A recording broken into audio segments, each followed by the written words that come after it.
Raina Ray, and I'm with STL TV. Joining me in the studios is Corey Johnson. He is the mastermind behind a video piece called Autism Talks, and he's also the father of an autistic child.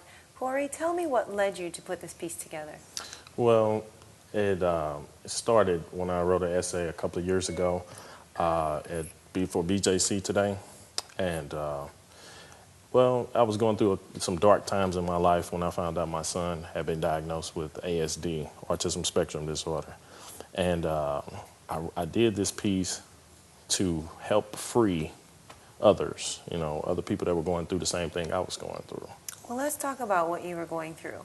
Because, as a parent, when you know you have a child on the way and the child gets here, you count all the 10 fingers and all the 10 toes. That's and right. You're like, perfect. So what happens in the time between counting all the 10 fingers and counting all the 10 toes that makes you think maybe something's not quite right? Ooh, there are so many telltale signs of autism now, and social skills, how he interacts with others, looking away, walking on his tippy toes, high-pitched sounds that he makes. Speech is not really there when they're 3 years old. Usually they're able to talk with you. That's not really there. A lot of meltdowns, maybe.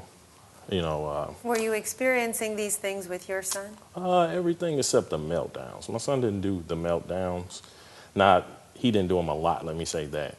It was a frustration. He was trying to say something and it couldn't come out, and so, of course, anybody would get frustrated. So at what point did you start to think maybe something's not quite right and we need to have it looked at?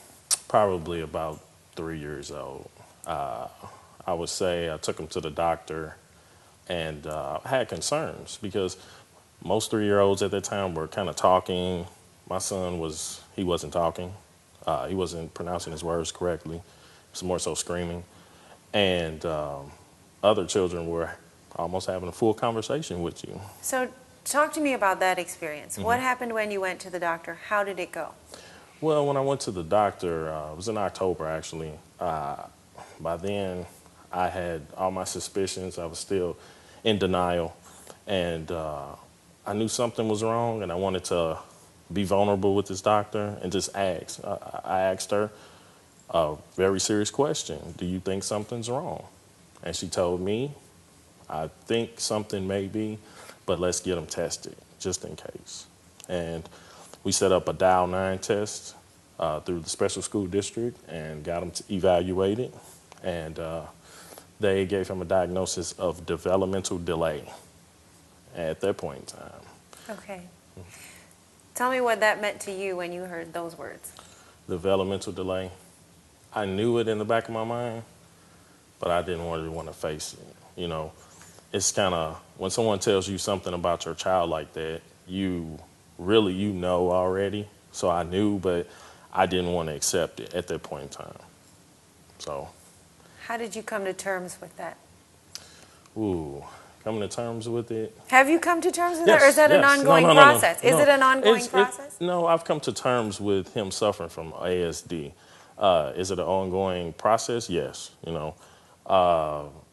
That initial shock was, it was a shock because a lot of times when you have children, like you said, you count 5 fingers, 10 fingers, 10 toes, you're thinking everything's perfect, but it's not true. So, when you get that, you think of your son or your daughter and you're having them and they're new to the world, all the stuff you want to teach them, basketball, whatever that may be, whatever you want to pass on. And when you hear a diagnosis such as ASD, it's like the world is ended, to a lot of people. I'm not going to say to everyone. So what I want you to do for me right now is connect everything that you've just said to the video Autism Talks. Okay. It was life before diagnosis, which I talk about. Life before, which it's going to go into all the good stuff of me expecting what you expect of having a child, during diagnosis, all the emotions, all of the things that were going through my head, everything, and life after diagnosis, which will show you how after that diagnosis and how I came to terms with everything and how now I'm embracing it, and this is the reason why I did Autism Talks. And if there's only one thing that people get from viewing Autism Talks, what's that one thing you want Hope. them to have? Hope. Once they watch this, they're going to be able to, my mission is to give people hope that there is a light at the end of the tunnel. What you think is a tunnel, it's not. It's the best thing that ever possibly can happen to you. Having a child with a disability, accepting it, and you getting them the help in which they need, it's a beautiful thing. It's a beautiful thing. Well, thank you, Corey, for joining us today, and thank you for watching. You can view Corey's video, Autism Talks, right here on STL TV. I'm Raina. Thank you for watching.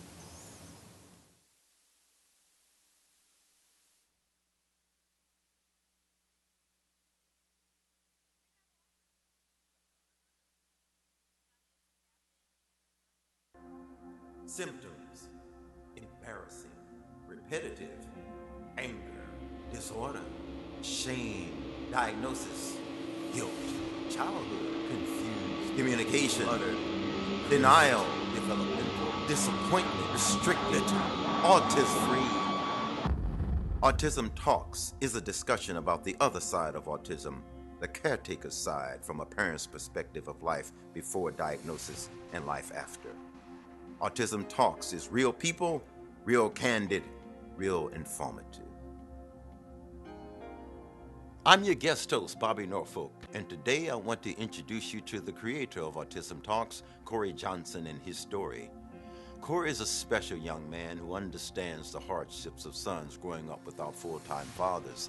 It was for that reason that Corey dreamed of one day having a son that he could give him what he wished he had. That day came.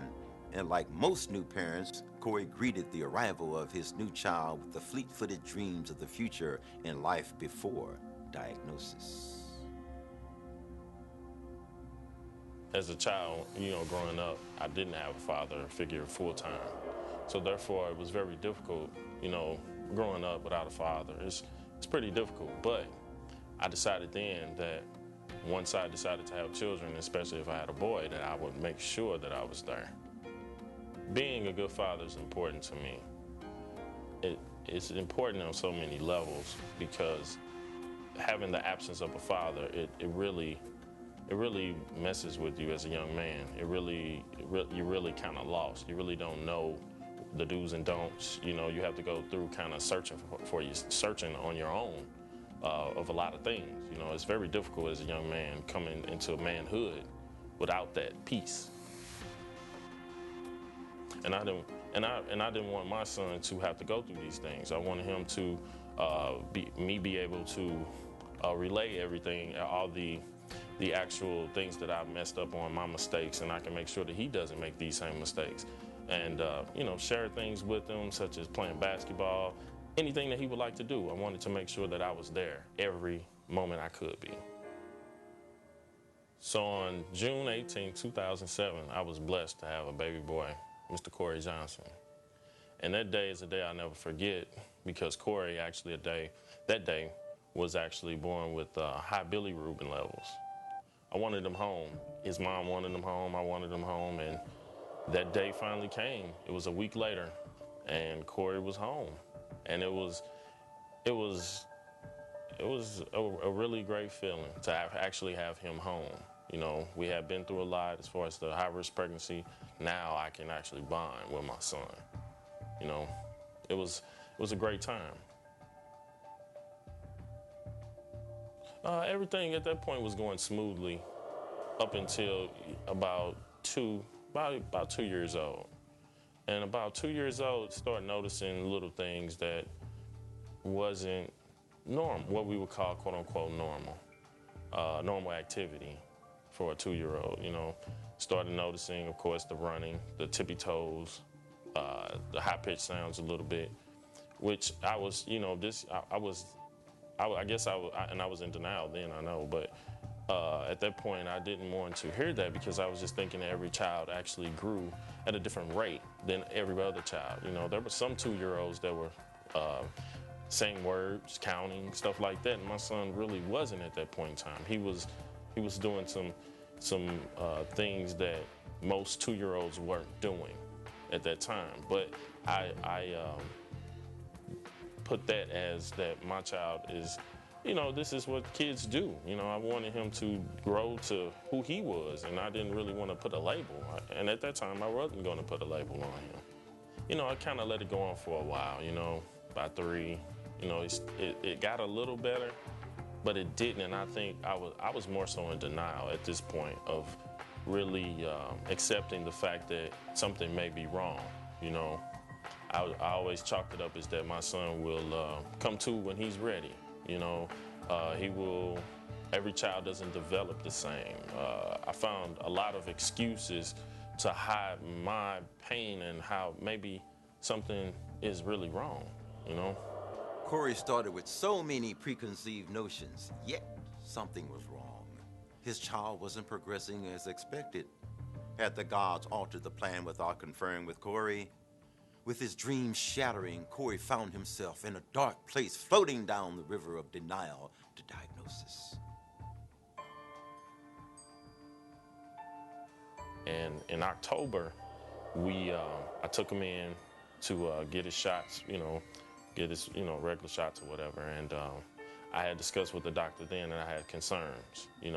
This was very difficult for me to even talk about with a medical professional because I was still kind of in denial, but I knew something had to change. I did not want to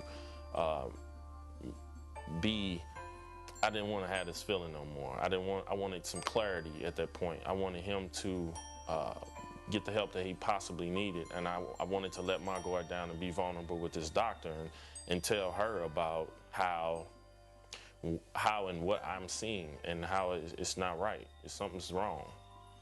And when I discussed it with her, I asked her, is there something, wrong, or do I need to have concern? So we discussed getting him evaluated, through the school system. At this point in time, it's a special school district, and getting him a Dial 9 test, which every district has a different test that they go about testing students, children, and their ability to see where they are and stuff like that. And it was in October, they let them run through almost a whole quarter to finally give the diagnosis of ASD, which is Autism Spectrum Disorder. And, by the time of when she had said that, I kind of already knew that this was coming, this was going to be said that day. So that very day, leaving that doctor's office was a very long ride home. And a lot of things were going through my head. A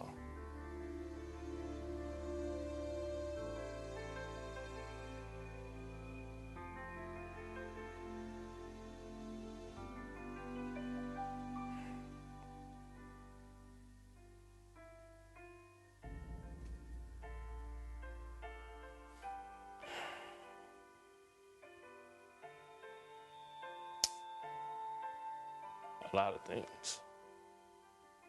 When you're having a son, you think about all the things that you're going to share. Whether it be sports, whether it be anything that kind of crushed all of that. Kind of put me in a space of it ain't gonna happen.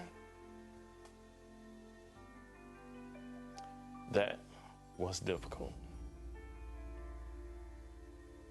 Very. In life, there comes a time when we all discover that nightmares are dreams too. Crushed, Corey found himself facing his greatest fears, but he set out to find that light at the end of the tunnel in life after diagnosis. And so, as all these transitions were going on, it wasn't until I actually opened up to my grandmother about the situation, about what was going on.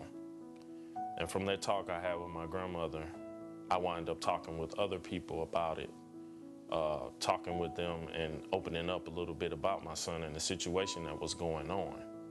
And as I was to talk more about it, the more and more it started to chip away at the anger and frustration.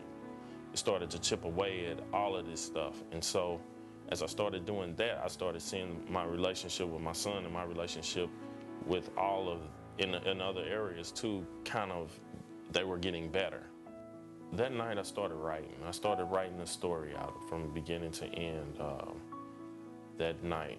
I stayed up till about 2 o'clock in the morning, and at the very end of that, I felt great. I felt even better. It was probably at that point I started realizing that I'm sure there's more people out here that have, especially men, who don't talk about it, who have children with disabilities as well as autism, that hold all this anger of why me, and I hate the world and all this stuff. And even doing when I had my emotions and all of that, I never did blame anybody. I wasn't mad at God. I wasn't mad at his mom. She didn't do anything wrong. I was just more so, not disgusted, but just disappointed, because you look so forward to doing something with your son, and you would think that at that point it's shattered, and that's not true. Whether it be ASD or any other disability or anything, I'm just glad he's here and he's mine, and therefore he's helped me become a better person and a better father, and just overall just understanding this ASD and autism and how it affects people and families. And so with that being said, I would like to help others deal with this situation, because I know, and like I said before, it's a lot of people men that are dealing with this and have all these mixed emotions and anger and frustrations and all of that. But I'm telling you, there is hope. There is. It's a big bright light at the end. You know, it's beautiful once you get to that point of accepting the things you cannot change.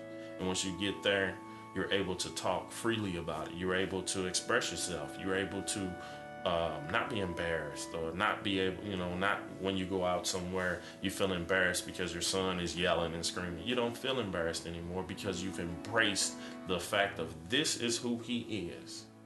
This is him. And I love him. So therefore, any way I can possibly help him be better, I will. It's a beautiful thing to grasp that energy that's there. I wouldn't trade it for nothing in the world. Once Corey decided to accept the things he could not change and started talking openly about his emotions and inner thoughts, he was finally able to see the light at the end of the tunnel. That light turned out to be his son. What I've learned by me talking and me expressing myself through even that essay, and even through talking with people about it, that burden is lifted. And now it's like my relationship with my son has exploded. All those things that I thought that my son wouldn't be able to do, my son is doing. The relationship that I thought I wasn't going to have, it's even better. It's not what you would call normal, but who is normal? What do we really consider normal? And with that, I've learned to embrace things that I cannot change. And with the things that I can't change, it's kind of like when people are throwing lemons, they make lemonade out of it. And this is a situation in which I've been throwing lemons. At one point in time, is what I felt. But nah, it was the best thing that ever happened to me. I'm glad that happened to me and nobody else. I'm glad that he's in my life. I'm glad that I have him as my son. If you want to tell us your story, get in touch with us at CoreyJohnsonFoundation.com. Remember, it only works if you get involved.